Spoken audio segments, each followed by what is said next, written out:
Hello friends, नमस्कार।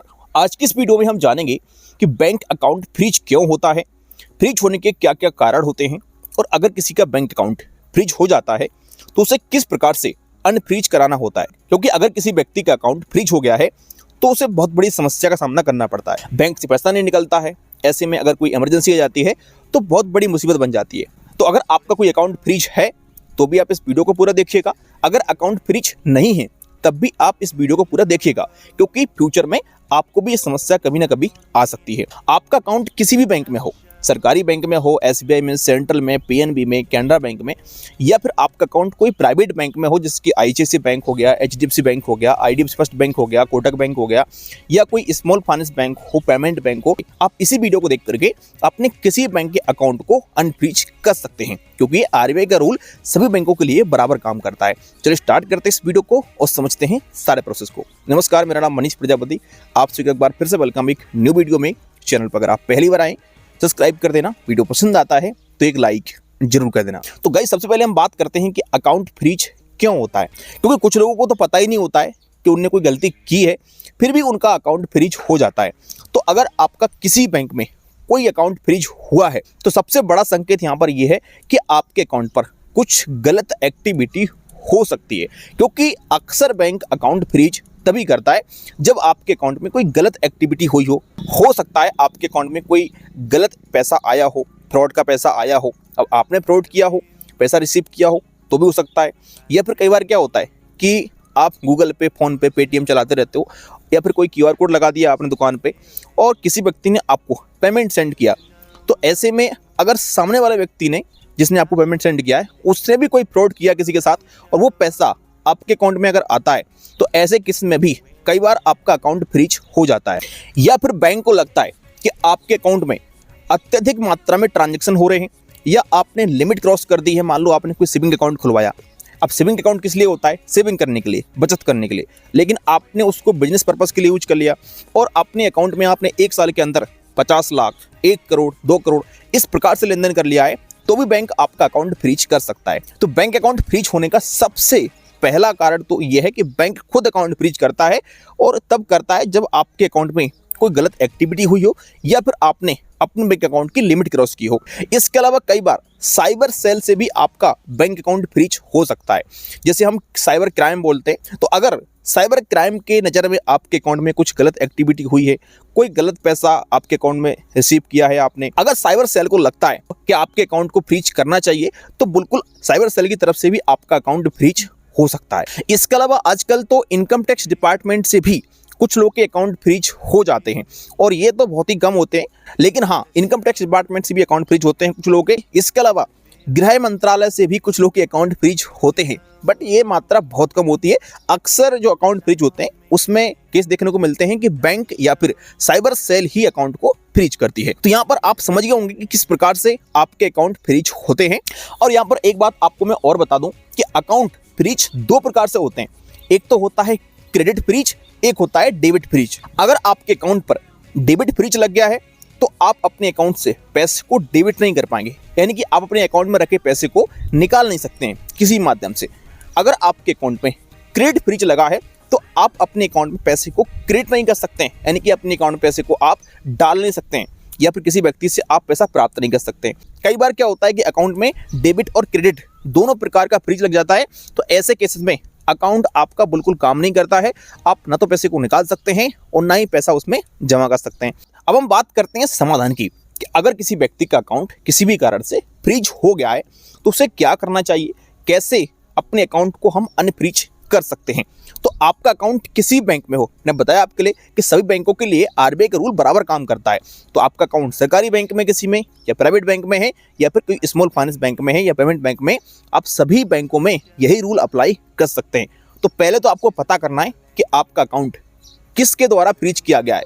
क्या bank ने अकाउंट फ्रीज किया है या फिर साइबर सेल ने अकाउंट फ्रीज किया है या फिर इनकम टैक्स डिपार्टमेंट ने अकाउंट फ्रीज किया है। क्योंकि जो डिपार्टमेंट अकाउंट फ्रीज करेगा वही उसको अनफ्रीज करता है, अक्सर ऐसा देखा जाता है। तो अगर आपका कोई अकाउंट फ्रीज हुआ है तो आप अपनी बैंक की ब्रांच से संपर्क करिएगा, या फिर अगर आपके बैंक प्राइवेट है तो आप कस्टमर केयर से भी कॉल कर सकते हैं। कई बार कस्टमर केयर वाले भी आपको बता देते हैं कि आपका अकाउंट फ्रीज क्यों हुआ है। तो आप बैंक से या कस्टमर केयर से पता कर लीजिएगा कि आपके अकाउंट फ्रीज का कारण क्या है और किसने फ्रीज किया है। तो यहाँ पर अगर आपका अकाउंट बैंक ने फ्रीज किया है तो आप बैंक में जाइएगा, वहाँ पर रीजन पता करिएगा कि क्यों अकाउंट फ्रीज किया गया है, और जो भी यहाँ पर डिटेल्स बैंक वाले मांगते हैं आप वहाँ पर उनको दीजिएगा। देखिए, अकाउंट फ्रीज होना कोई बहुत बड़ी बात नहीं है। कई बार क्या होता है कि हम अपने अकाउंट में लेन देन नहीं करते हैं, 2 साल से अगर अधिक टाइम हो जाता है और कोई भी उसमें लेन देन नहीं हो रहा है, ना डेबिट कार्ड से, यूपीआई से, नेट बैंकिंग से, तो यहाँ पर बैंक उस अकाउंट को फ्रीज कर देता है। तो आप अपने बैंक में जाके अपने अकाउंट को अनफ्रीज करा सकते हैं। अगर बैंक ने अकाउंट को फ्रीज किया है तो बड़ी आसानी से आपका अकाउंट अनफ्रीज हो जाएगा।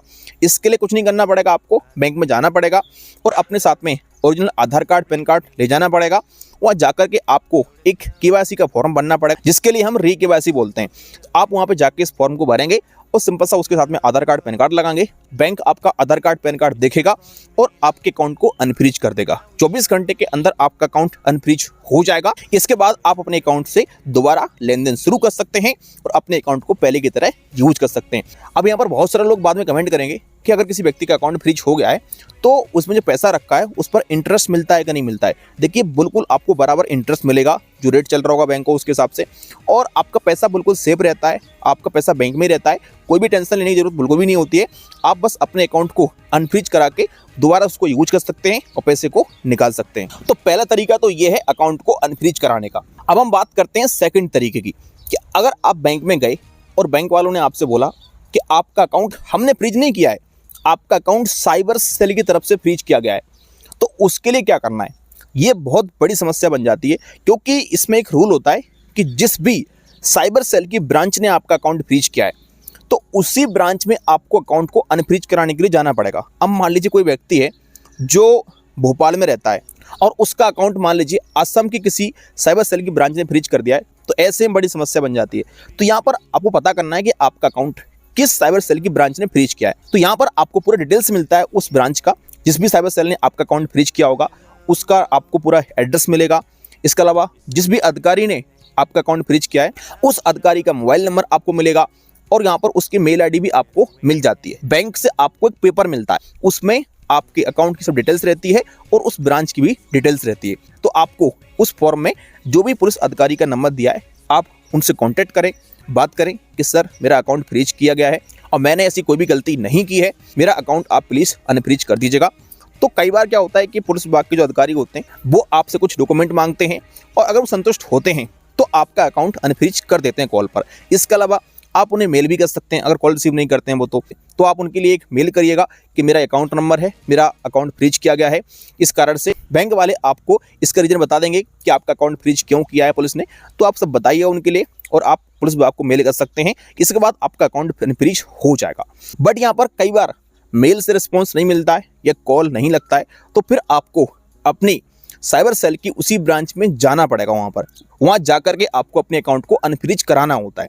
और यहाँ पर सिंपल सी बात है कि अगर साइबर सेल की तरफ से आपका अकाउंट फ्रीज हुआ है तो कुछ ना कुछ उसमें जरूर गलत गतिविधि हुई होगी। गलत एक्टिविटी के कारण ही साइबर सेल अधिकतर अकाउंट फ्रीज करता है। तो यहाँ पर ये बहुत जरूरी भी है। मान लो आपके साथ कभी कोई फ्रॉड हो गया और आपने कंप्लेंट की, तो जिस व्यक्ति ने आपके साथ फ्रॉड किया है उस व्यक्ति का अकाउंट फ्रीज करती है पुलिस। इसी प्रकार से किसी ने आपके अकाउंट की कंप्लेंट की होगी तभी आपका अकाउंट फ्रीज किया गया है। तो आपको साइबर सेल को बताना पड़ेगा कि भाई मैंने ऐसा कोई भी फ्रॉड वगैरह नहीं किया है और ये ट्रांजैक्शन मैंने नहीं किया है। जो भी सिचुएशन है आप बताइएगा। और अगर आपने सच में कोई फ्रॉड वगैरह किया है तो भाई सिंपल सी बात है कि आपको उसका भुगतान करना ही पड़ेगा, आपके ऊपर कार्रवाई तो की जाएगी और यहाँ पर आपका अकाउंट भी अनफ्रीज नहीं होगा। लेकिन कई बार मैंने बताया आपके लिए कि यहाँ पर क्या होता है कि आप पेमेंट रिसीव करते हैं और सामने वाले व्यक्ति ने अगर किसी के साथ फ्रॉड किया है और वो पैसा आपके अकाउंट में आता है तो भी अकाउंट फ्रीज हो जाता है। तो आप पुलिस वालों को बताइएगा कि मैंने ये पैसा रिसीव किया था, इसके बदले मैंने ये सामान दिया था या मुझे इससे पैसा लेना था, तो यहाँ पर वो पुलिस वाले आपका अकाउंट अनफ्रीज कर देते हैं। बाकी अगर आपका अकाउंट इनकम टैक्स डिपार्टमेंट या फिर गृह मंत्रालय से फ्रीज हुआ है तो आपको इनकम टैक्स डिपार्टमेंट संपर्क करना पड़ेगा या फिर कई बार बैंक वाले भी आपकी यहाँ पर हेल्प कर देते हैं और आपका अकाउंट अनफ्रीज करा देते हैं। तो मैं आपसे हमेशा बोलता हूँ कि आप अपने अकाउंट को सही से इस्तेमाल करिएगा, कोई भी गलत एक्टिविटी मत करिएगा और आप जिस व्यक्ति को जानते हैं उसी से पेमेंट रिसीव करिएगा। तो यहाँ पर आपका अकाउंट फ्रीज नहीं होगा। अगर आप सही से इस्तेमाल करेंगे तो आपको यहाँ पर अकाउंट पे कोई भी दिक्कत नहीं आएगी। सो आई होप कि आज की इस वीडियो में आप समझ गए होंगे किस प्रकार से किसी भी बैंक के अकाउंट को फ्रीज होने के बाद अनफ्रीज कराते हैं। अगर जानकारी पसंद आई वीडियो को लाइक करिएगा, अगर आपका किसी बैंक में अकाउंट फ्रीज हुआ है तो हमें कमेंट करके जरूर बताइएगा। चलिए मिलते हैं किसी नेक्स्ट वीडियो में।